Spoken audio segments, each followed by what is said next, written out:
তো যাই হোক, আশা করি সবাই ভালো আছো। আমি আলহামদুলিল্লাহ ভালো আছি। তো আমরা আজকে একটু অনেক দিন তো হয়ে গেল আমরা একদম পড়াশোনার বাইরে। আজকে একটু আমরা জাস্ট একটু একটু চেষ্টা করবো আর কি, যে পড়াশোনা ফিরে আসার জন্য কিছুটা। তো আমি শুরু করতেছি। আজকে আমরা একটু আমাদের রিভিশন করব। আমরা জানি আমাদের ফার্স্ট ইয়ারে চ্যাপ্টার 3 পর্যন্ত আছে। তো সেই জন্যই সেই অ্যাঙ্গেল থেকে আমরা চ্যাপ্টার 3 নিয়ে একটু আলোচনা করব। চ্যাপ্টার 3 এ আমরা 3.2 একটু আলোচনা করব, গেট গুলো নিয়ে একটু আলোচনা করব। দেখা যাক, দেখি সবার মনে আছে কিনা। তো তোমরা আশা করি ভিডিওটা দেখবা, এবং এটার এগেইনস্টে যদি কোনো প্রবলেম হয় সেটা আমাকে যেভাবে হোক মেসেঞ্জারে কিংবা অন্য কোনো ওয়েতে তোমরা আমাকে নক করে জানাবো। আমি ওটা সলিউশন করতে অথবা পুনরায় বুঝাতে চেষ্টা করব। তো শুরু করা যাক চ্যাপ্টার 3.2। শুরুতেই আমরা কিছু গেট নিয়ে আলোচনা করব। আমরা জানি যে আমাদের মৌলিক গেট হচ্ছে 3টা মৌলিক গেট। তো মৌলিক গেট গুলো নিয়ে আমরা একটু প্রথমেই একটু অনেকদিন পরে, তো সেই জন্য আবার শুরু থেকে একটু শুরু করা আর কি, টাচ করা। আমি জানি তোমরা সবাই এগুলো জানো, পারো, তো আবার একটু টাচ করা। মৌলিক গেট আমাদের 3টা মৌলিক গেট আছে। মৌলিক গেট গুলো হচ্ছে AND gate, OR gate and NOT gate. প্রথমেই আমি তোমাদেরকে সবসময় বলছি যে নট নিয়ে আমাদের কোনো প্রবলেম হয় না, কারণ নট আমরা সবাই জানি নট হচ্ছে নেগেশন করে, বিপরীত করে, সেটা হচ্ছে নটের কাজ। এখন আমরা এন্ড এবং অর এই দুইটা নিয়ে একটু দুইটা কিভাবে মনে রাখা যায় সেটা নিয়ে একটু জানবো, আবার পুনরায় একটু জানবো। আমি তোমাদেরকে সবসময় বলছি তোমরা গুণ মনে রাখো, আদারওয়াইজ যোগ মনে রাখো। তো সেই অ্যাঙ্গেল থেকে আমি এখন যোগটাকে যদি আমি বলি যে আমরা শুধু যোগটাকে মনে রাখবো, তাহলে আমরা বলবো অর কাজ করে যোগের। অর কিসে কাজ করে? যোগের কাজ করে। এন্ড হচ্ছে আমাদের তাহলে থাকলো কি? গুণ। আমাদের দুইটা জিনিসই আছে, গুণ এবং যোগ। তার মধ্যে অরটাকে আমরা শুধু যদি মনে রাখি তাহলে অর হচ্ছে যোগ, আর যেটা থাকে বাকি সেটা হচ্ছে আমার গুণ, সেটা এন্ড। ওকে, তাহলে আমরা যদি বলি এন্ড হচ্ছে গুণের কাজ করে, অর হচ্ছে যোগের কাজ করে, আর নট হচ্ছে নেগেশন করে, বিপরীত করে। ওকে, তো সো এখন তাহলে এগুলো দেখতে কেমন? নট গেটটা দেখতে কেমন? নট গেটটা সরি এন্ড গেটটা দেখতে কেমন? এন্ড গেটটা দেখতে হচ্ছে অনেকটা এইরকম। এই হচ্ছে আমার এন্ড গেট। এন্ড গেটের কাজ কি? এন্ড গেটের কাজ হচ্ছে গুণ করা। এন্ড গেটের মধ্যে যদি আমি এবি কে ফ্লো করি তাহলে সেটা আউটপুট আকারে আসবে a টু বি। দেন আসো অর গেট। অর গেটের কাজটা হচ্ছে যোগ করা। অর গেটটা দেখতে হচ্ছে এমন। অর গেটের কাজ কি? যোগ করা। তাহলে অর গেটের মধ্যে দিয়ে যদি আমি এবি কে ফ্লো করি আমি আউটপুটটা পাবো a প্লাস বি। দেন সবার শেষে যদি আমি নট গেটটা নিয়ে কাজ করি, নট গেটে আসলে বেসিক্যালি নট গেটে একটা ইনপুট এবং একটা আউটপুট হয়। এই হচ্ছে আমার নট গেট দেখতে। নট গেটটা দেখতে আসলে এমন। তো নট গেটের মধ্যে যদি এ কে ফ্লো করি আমরা পাবো এ বার। ক্লিয়ার? ওকে, তাহলে আমরা আসলে এই বেসিক এই গেট গুলো আমরা আসলে সবাই জানি। আমরা আবার একটু দেখলাম, আশা করি সবাই টুকটাক কিছুটা বুঝতে পারছে, এবং সবারই আবার মনে হয়ে গেছে যে আমাদের পড়াগুলো কি ছিল। আমরা মোটামুটি আবার পুনরায় পড়ার মধ্যে ফিরে যাচ্ছি। তো এটা হচ্ছে আমার আমি আবার একটু বলি, এটা হচ্ছে আমার এন্ড গেট, এটা হচ্ছে আমার অর গেট, এটা হচ্ছে আমার নট গেট। এন্ড গেটের কাজ হচ্ছে গুণ করা। এন্ড গেট হচ্ছে এ বি কে গুণ করছে, এখানে মাঝখানে একটা ডট চিহ্ন আছে, যেটা দিলেও চলে না দিলেও চলে, আমরা দেওয়ার দরকার নেই। আর অর গেট হচ্ছে যোগ করে, যে এ এবং বি কে যোগ করে এ প্লাস বি করলো। আর নট গেট হচ্ছে এটাকে বার করে, নেগেশন করে, নেগেটিভ করে ফেলে। বোঝা গেছে? তো এটার সাথে আরেকটা সামঞ্জস্য গেট আছে যেটার নাম বাফার গেট। অনেক সময় তোমাদের ভেজাল লাগতে পারে, এটা একটু তারপরে দেখাই দিচ্ছি। তো বাফার গেট আসলে কোনো ওরকম কোনো কাজ করে না। এটা আসলে পরীক্ষার হলে মাঝে মাঝে আমাদের যে গেট গুলো আসে ওগুলোর মধ্যে স্টুডেন্টদেরকে একটু নার্ভাস করার জন্য এই ধরনের গেট দেওয়া হয়। এটার নাম হচ্ছে বাফার গেট। কি gate? Buffer gate. Buffer gate আসলে বেসিক্যালি কিছুই করে না, এই দিলে সে এই মানে আউটপুট দিবে। আসলে তেমন তার কোনো কাজ নেই, এটা বেসিক্যালি ব্যবহার করা হয় না। এটা এমনি মানে, তারপরও যেহেতু তোমাদের নোটের সাথে এটা ভেজাল লাগতে পারে, এমসিকিউ তে প্রায় বাফার গেটটা চলে আসে, এই জন্য দেখাই দেওয়া। ওকে, এখন আমরা যদি এগুলার সত্যক সারণী গুলো দেখি আমরা আরো বেশি ক্লিয়ার হবো। এখন আমরা সত্যক সারণীতে যেতে চাচ্ছি।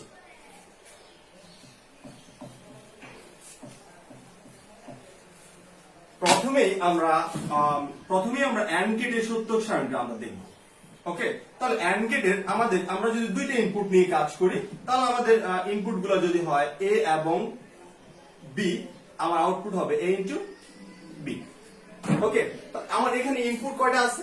ইনপুট আছে দুইটা, তাহলে আউটপুট কয়টা হবে? আমরা এটা সূত্র জানি, টু দি পাওয়ার এন। আমাদের কয়টা রো হবে? এটা সূত্র হচ্ছে টু দি পাওয়ার এন। তাহলে এখানে n এর মান কত? n এর মান হচ্ছে 2, তার মানে কয়টা রো হবে? 4টা রো। ওকে, তাহলে রো হচ্ছে কয়টা হবে? 4টা। আমি 4টা রো করে ফেললাম।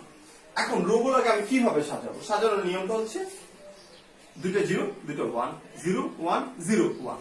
তো এটা তোমরা আসলে সবাই জানো, এটা কিভাবে আসছে সেটাও জানো, আমি একটু আবার ক্লিয়ার করে দিচ্ছি। আমার শুরু হবে 0 থেকে, 0 1 2 3। 0 এর বাইনারি কত? 0 0। 1 এর বাইনারি 0 1, 2 এর বাইনারি 1 0, 3 এর বাইনারি 1 1।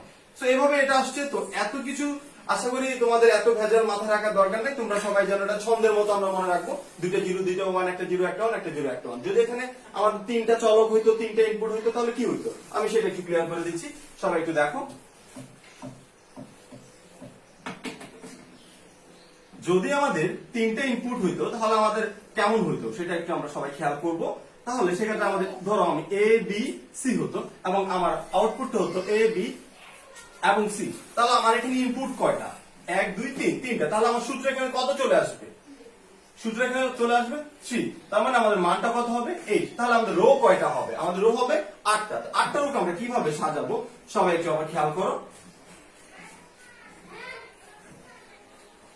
4টা 0 4টা 1, দুইটা 0 দুইটা 1, দুইটা 0 দুইটা 1, একটা 0 একটা 1, একটা 0 একটা 1, একটা 0 একটা 1, একটা 0 একটা 1। আসলে এটা ছন্দের মতো মনে রাখলি আশা করি তোমাদের কখনোই সেটা ভুল হবে না। কখনোই কারো আমি দেখিনি সাধারণত এই ধরনের ভুল কারো হতে। তারপরে মানে এই ছন্দটা কোথেকে আসছে আশা করি তোমরা সবাই বুঝতে পারছো। আর এভাবে ছন্দটা আসছে হচ্ছে এখান থেকে। 0 0 বাইনারি হচ্ছে 0 0 0, 1 এর বাইনারি হচ্ছে 0 0 1, 2 এর বাইনারি হচ্ছে 0 1 0, এভাবে আসছে। সো এটাকে এভাবে মনে না রাখলেও চলবে, তোমরা জাস্ট এটাকে এভাবে মনে রাখো। যদি তিন চলক হয় তাহলে প্রথমে 4টা 0, পরে 4টা 1, তারপরে দুইটা 0 দুইটা 1, একটা 0 একটা 1। এখন এটা আসলে কোন গেট নিয়ে আমরা কাজ করতেছি? And gate. এন্ড গেটের কাজ কি? এন্ড গেটের কাজ হচ্ছে গুণ করা। তাহলে 0 0 0 যদি গুণ করি তাহলে কত পাবো? 0 0 0 1 গুণ করলে কত পাবো? 0। তো 0 1 0 গুণ করলে কত পাবো? 0 0 1 1 গুণ করলে কত পাবো? 0। একটা শর্টকাট টেকনিক, টেকনিকটা হচ্ছে যদি গুণের বেলা একটাও 1 থাকে, সরি যদি গুণের বেলা একটাও 0 থাকে আমাদের গুণফল অলওয়েজ 0 হবে। যদি গুণের বেলা একটাও 0 থাকে তাহলে আমাদের গুণফল অলওয়েজ কত হবে?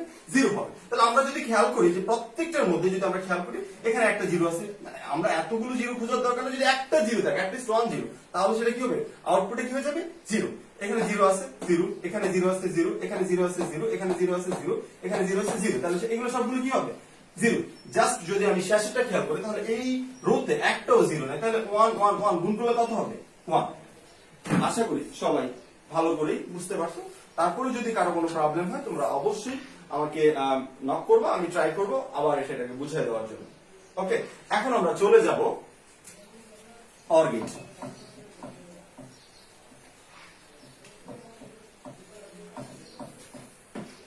এখন আমরা চলে যাব অর গেট। অর গেটের কাজ হচ্ছে যোগ করা। তাহলে আমি যদি এই ছবিটার জন্য, এই চিত্রটার জন্য আমি যদি মানে আঁকি তাহলে দেখো কেমন হবে। আমাদের এখানে ইনপুট আছে এ এবং বি, আউটপুটটা কি হবে? এ প্লাস বি।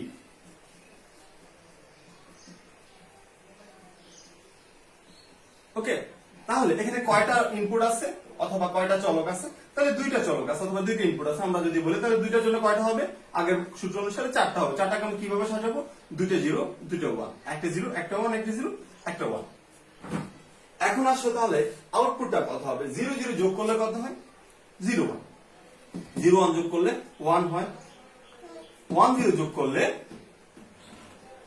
1 হয়, 1 1 যোগ করলেও 1 হয়।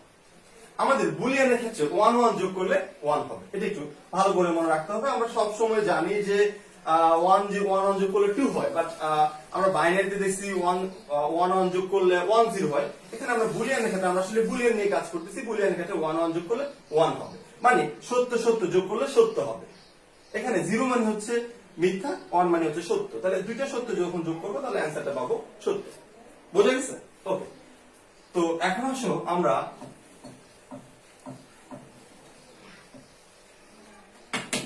নট গেট নিয়ে আমরা একটু আলোচনা করব।